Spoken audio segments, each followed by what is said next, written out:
Hello friends, welcome to RARA Cooks. இன்னைக்கு நம்ம சேனல்ல நம்ம பார்க்க போறது கும்பகோணம் கடப்பா. அதுக்கு முன்னால இதுவரைக்கும் நீங்க இந்த சேனலை சப்ஸ்கிரைப் பண்ணலனா இப்ப சப்ஸ்கிரைப் பண்ணிடுங்க. பக்கத்துல இருக்கிற பெல் ஐகானையும் மறக்காம பிரஸ் பண்ணுங்க. அப்பதான் என்னோட ரெசிபிஸ் எல்லாம் உடனுக்குடனே உங்களுக்கு நோட்டிஃபிகேஷனா வரும். இந்த கும்பகோணம் கடப்பா தஞ்சாவூர் கும்பகோணம் சைடு ரொம்ப ஃபேமஸான ஒரு ட்ரெடிஷ்னல் டிஷ். இட்லி தோசைக்கெல்லாம் சைட் டிஷ்ஷை சாப்பிட்றதுக்கு ரொம்ப டேஸ்ட்டாக இருக்கும். ஒரு ஹெல்த்தியானது கூட. வாங்க நம்ம இப்போ ஸ்டார்ட் பண்ணலாம். கும்பகோணம் கடப்பா செய்கிறதுக்காக நான் 1 கப் தண்ணி ஊற்றி குக்கரில் வச்சிட்ருக்கேன். தண்ணி சூடாகிட்டுருக்கு. இதில் நான் இப்போது இந்த 1/4 கப்பு பாசிப்பருப்பு எடுத்திருக்கேன்.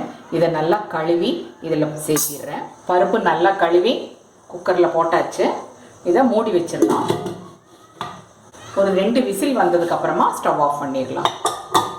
பருப்பு வேகிறதுக்குள்ளே நம்ம ஒரு மசாலா ரெடி பண்ணிக்கலாம். அதுக்காக துருவின தேங்காய் 1/2 கப் போடுறேன். இதில் 3 பச்சை மிளகா, ஒரு 4-5 முந்திரி போடுறேன். இதுக்கு பதிலாக நீங்கள் பொட்டுக்கடலை வேணாலும் 1 டேபிள் ஸ்பூன் போட்டுக்கலாம். பூண்டு ஒரு சின்னதாக ஒரு 4 பல், சோம்பு 1 டீஸ்பூன். இதை நம்ம இப்போ தண்ணி விட்டு அரைச்சி எடுத்துக்கலாம். இப்போ நம்ம தாளித்து விட்டுடலாம். ஒரு மண் கடாயை அடுப்பில் வச்சுருக்கேன். ஒரு 2 டேபிள் ஸ்பூன் ஆயில் விட்டுருக்கேன். எண்ணெய் நல்லா காஞ்சிருச்சு. இதில் ஒரு 1/2 டீஸ்பூன் கடுகு போடுறேன்.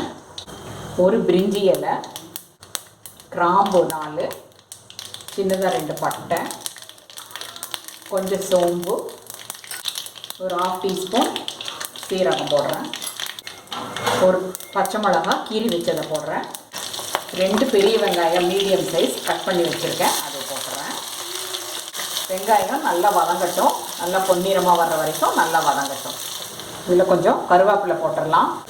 ஒரு 1/2 டீஸ்பூன் மஞ்சத்தூள், ஒரு பெரிய உருளைக்கிழங்கு வேக வச்சு மசிச்சு எடுத்து வச்சுருக்கேன், அதை இதில் போட்டுறேன்.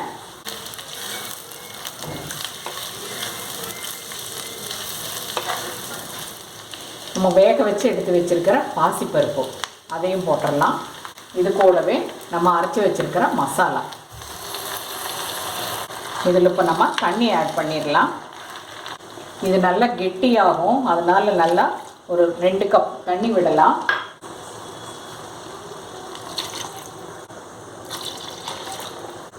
இதில் நம்ம இப்போ தேவையான அளவு உப்பு சேர்த்தி மூடி வச்சிடலாம். கொதிக்கட்டும். உப்பு சேர்த்திடுறேன். இப்போ மூடி வச்சிடலாம். இப்போ ஓப்பன் பண்ணி பார்க்கலாம். நல்லா கொதிச்சிருச்சு. போதும். இந்த கிரேவி ரொம்ப தண்ணியாட்டு இருக்கக்கூடாது, ரொம்ப கெட்டியாகவும் இருக்கக்கூடாது. ஒரு மீடியம் கன்சிஸ்டன்சியில் இருக்கணும். இது கரெக்டாக இருக்கும். நம்ம இப்போ ஆஃப் பண்ணிடலாம். அவ்வளோதான். கும்பகோணம் கடப்பா இப்போ ரெடியாக இருக்குது. இட்லி தோசைக்கு சைட் டிஷ்ஷாக நீங்கள் வச்சு சாப்பிட்டீங்கன்னா இது ரொம்ப டேஸ்ட்டு, ரொம்ப நல்லாயிருக்கும். நீங்களும் வீட்டில் ட்ரை பண்ணுங்கள். செஞ்சு சாப்பிட்டு பார்த்துட்டு உங்கள் கமெண்ட்ஸ் எங்களுக்கு அனுப்புங்க. ஷேர் பண்ணுங்கள். மறக்காமல் எங்கள் சேனலை சப்ஸ்கிரைப் பண்ணுங்கள். Thank you friends.